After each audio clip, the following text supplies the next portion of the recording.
పసుపు రైతులకు బీజేపీ చేసిన దోఖాపై మరిన్ని వివరాలు మా బ్యూరో చీఫ్ సీతారామరాజు అందిస్తారు. రాజు చెప్పండి, పసుపు బోర్డు అంశాన్ని మేనిఫెస్టోలో పెడతామని చెప్పి మోసం చేయడంపై రైతులు ఏమంటున్నారు? అప్డేట్స్. తీవ్రమైన ఆగ్రహం వ్యక్తమవుతుంది. అన్నిటికంటే ముఖ్యంగా పసుపు రైతులు తీవ్ర ఆగ్రహాన్ని వ్యక్తం చేస్తా ఉన్నారు.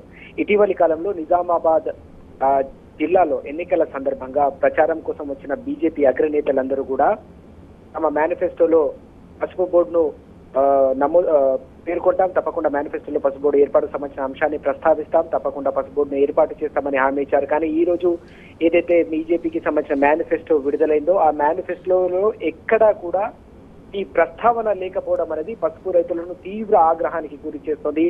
బీజేపీపై వారందరూ కూడా తీవ్ర ఆగ్రహాన్ని వ్యక్తం చేస్తున్నారు, మండిపడుతున్నారు. బీజేపీ నిజ స్వరూపం మరోసారి బయటపడిందని వారంతా కూడా తీవ్రమైన ఆగ్రహాన్ని వ్యక్తం చేస్తున్న పరిస్థితి చాలా స్పష్టంగా కనిపిస్తుంది. 10 రోజుల క్రితమే మనం చూసాం, బీజేపీకి సంబంధించిన అగ్రనేతలందరూ కూడా ఎన్నికల ప్రచారం సందర్భంగా ఈ వ్యాఖ్యలు చేసిన పరిస్థితిని మనం చూసాం. కానీ ఇక్కడ కూడా ఆ హామీని నిలబెట్టుకోకపోవడం అంటేనే మరోసారి ప్రజల్ని మోసం చేయడం, రైతాంగాన్ని మోసం చేయడం బీజేపీ వైఖరి అని వారందరూ కూడా అర్థం చేసుకుంటున్న పరిస్థితి కనిపిస్తుంది. 5 ఏళ్ల పాటు అధికారంలో ఉన్నప్పుడు అనేక సందర్భాల్లో అనేక వేదికలపై టీఆర్ఎస్ ఎంపీ కవిత గారితో పాటుగా ఎంపీలందరూ కూడా ఢిల్లీ వేదికగా అలాగే అనేక రాష్ట్రాల నుంచి మద్దతు కూడగట్టి అనేక రూపాల్లో వినతి పత్రాలు సమర్పించినప్పటికీ కూడా 5 ఏళ్ల కాలం పాటు ఇక్కడ కూడా పసుపు బోర్డు ఏర్పాటుకు కేంద్ర ప్రభుత్వం ముందుకు రాలేదు. ఈ విషయం రైతులకు తెలుసు. కానీ ఎన్నికల మేనిఫెస్టోలో పొందుపరిచి ఆశలు రేకెత్తించారు. ఆ ఆశలపై కూడా నీళ్లు జల్లిన సందర్భం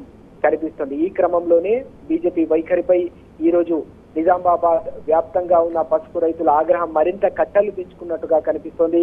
వారందరూ కూడా మండిపడుతున్నారు. మరోసారి బీజేపీ తమను మోసం చేసింది, వచ్చే ఎన్నికల్లో తమను మోసం చేసిన బీజేపీకి సరైన గుణపాఠం చెప్తామని నిజామాబాద్ జిల్లాలో ఉన్న పసుపు రైతులందరూ కూడా తమ అభిప్రాయాన్ని, తమ వైఖరిని ముక్త కంఠంతో వెల్లడిస్తున్న పరిస్థితి కూడా చాలా స్పష్టంగా కనిపిస్తోంది. వాస్తవానికి అనేక కీలకమైన అంశాలు మనం ఇక్కడ ప్రస్తావించాల్సిన అవసరం ఉంది. పసుపు బోర్డు అనేది కేంద్ర ప్రభుత్వ పరిధిలోని అంశం. ఇందులో రాష్ట్రానికి ఎలాంటి అధికారం లేదు. బోర్డు ఏర్పాటు కోసం గతంలోనే తెలంగాణ ప్రభుత్వం కూడా ముందుకొచ్చి ఆర్థిక చేయూతను అందిస్తామని చెప్పినప్పటికీ కూడా కేంద్ర ప్రభుత్వం నుంచి ఎట్లాంటి చలనం లేని పరిస్థితి కనిపించింది.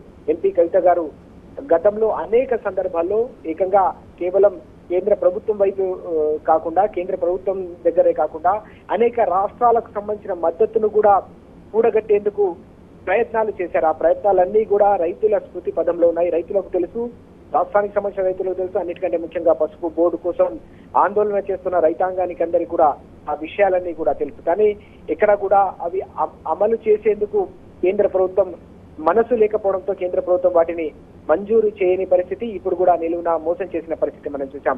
ఢిల్లీ వెళ్ళిన ప్రతి సందర్భంలో కూడా టీఆర్ఎస్ ఎంపీ కవిత గారితో పాటు ప్రధానమంత్రిని కలవడం, కేంద్ర మంత్రులను కూడా కలిసి జాతీయ పసుపు బోర్డును ఏర్పాటు చేయాలని అనేక సందర్భాల్లో వినతి పత్రాలు సమర్పించారు. మనం చూసినట్టయితే తెలంగాణ ఏర్పాటైన మరుక్షణంలోనే దాదాపు 2014 జూన్ 12వ తేదీన కేంద్ర మంత్రి నిర్మలా సీతారామన్ కు ఎంపీ కవిత అప్పుడు లేఖ రాశారు. కేంద్ర వ్యవసాయ శాఖ మంత్రికి ఆ లేఖను పంపుతున్నట్టుగా కూడా నిర్మలా సీతారామన్ దానికి రిప్లై కూడా ఇచ్చారు. కానీ దానిపై ఎట్లాంటి స్పందన లేదు. ఆ తర్వాత 2015 మే 8న ప్రధానమంత్రికి ఏకంగా టీఆర్ఎస్ ఎంపీలు లేఖ రాశారు పసుపు బోర్డు ఏర్పాటు కోసం. నిజామాబాద్ జిల్లాలోని ఫడ్గల్లో దీన్ని ఏర్పాటు చేయాలని కోరుతూ అప్పుడు కూడా లేఖ రాయడం జరిగింది. అలాగే 2016లో కూడా ఆ కార్యక్రమాన్ని ముందుకు తీసుకెళ్తూ ఫిబ్రవరి 16వ తేదీన ఎంపీ కవిత నేతృత్వంలో బృందం ఏకంగా కేరళ సీఎం ఉమెన్ చాందీని కూడా కలిసి పసుపు బోర్డు ఏర్పాటుకు మద్దతు ఇవ్వాలని కోరారు. ఇతర రాష్ట్రాలకు సంబంధించిన మద్దతును కూడా ఆ విధంగా కూడగట్టిన ప్రయత్నం. మహారాష్ట్ర చీఫ్ మినిస్టర్ ఫడ్నవీస్ ను కూడా కలిశారు, అక్కడ కూడా లేఖ సమర్పించారు. అంత తర్వాత తమిళనాడు సీఎం, అప్పుడు సీఎం గా ఉన్న జయలలితను కూడా కలిసి మద్దతును కూడగట్టారు. అస్సాం ముఖ్యమంత్రి వరకు కూడా మన రాష్ట్రానికి సంబంధించిన ఎంపీలు వెళ్లారు. అస్సాం, ఉత్తర ఈశాన్య రాష్ట్రాలకు సంబంధించిన ప్రభుత్వాలకు సంబంధించిన మద్దతును కూడగట్టే ప్రయత్నం, సోనోవాల్ ను కలిసి మద్దతును కూడగట్టే ప్రయత్నం కూడా చేశారు. ఇలా అనేక వేదికలపై అనేక ముఖ్యమైన వ్యక్తులను కలిసి కేంద్ర ప్రభుత్వాన్ని కాకుండా వివిధ రాష్ట్రాలకు సంబంధించిన ముఖ్యమంత్రులను కూడా కలిసి వినతి పత్రాలు సమర్పించిన 5 ఏళ్ల కాలంలో బీజేపీ ప్రభుత్వం చేయలేదు. ఇలా ఎన్నికల సందర్భంలో మేనిఫెస్టోలో పెడతామని నిజామాబాద్ వేదికగా అగ్ర నాయకులు రామ్ మాధవ్ వంటి అగ్రనాయకులు చేసిన హామీకి కూడా అమలు నోచుకోవడం లేదంటేనే మనం అర్థం చేసుకోవచ్చు బీజేపీకి సంబంధించిన వైఖరి అని రైతాంగం అంతా కూడా తీవ్ర ఆగ్రహం వ్యక్తం చేస్తుంది. బీజేపీకి సంబంధించిన వైఖరి ఈ రోజు తేట తెల్లమైపోయింది. ఎన్నికలకు కేవలం 2-3 రోజుల వ్యవధి ఉన్న ఈ తరుణంలోనే బీజేపీ వైఖరి తేట తెల్లమైపోయిన నేపథ్యంలో తమను మోసం చేసిన బీజేపీకి వచ్చే లోక్సభ ఎన్నికల్లో తప్పకుండా గుణపాఠం చెప్తాం, సరైన ఆ తీర్పునిస్తాం.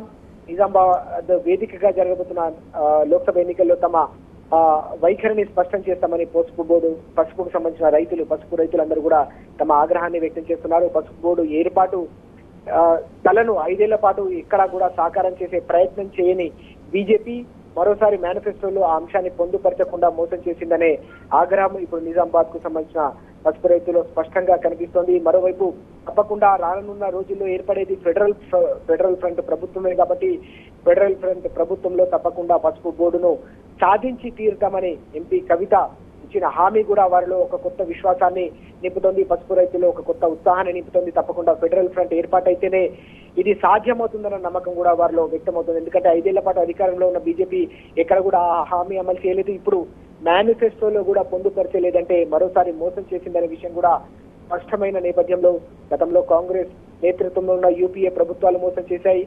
బీజేపీ నేతృత్వంలోని ఎన్డీఏ ప్రభుత్వం కూడా మోసం చేసింది. కాబట్టి పసుపు బోర్డు ఏర్పాటు కావాలంటే ఫెడరల్ ఫ్రంట్ వస్తేనే సాధ్యమవుతుంది. ఫెడరల్ ఫ్రంట్ ఏర్పాటు కావాలంటే ప్రాంతీయ పార్టీలతోనే ఆ ప్రభుత్వం ఏర్పడాలి, అంటే టీఆర్ఎస్ ఎంపీలని మరోసారి గెలిపించుకోవాలి అనే ఒక స్పష్టమైన సందేశం కూడా వారికి వెల్లడైన నేపథ్యంలో తప్పకుండా వచ్చే ఎన్నికల్లో తాము సరైన గుణపాఠం బీజేపీకి చెప్తామని పసుపు రైతులు స్పష్టం చేస్తున్నారు. Right Sitaramaraju, thanks for updates.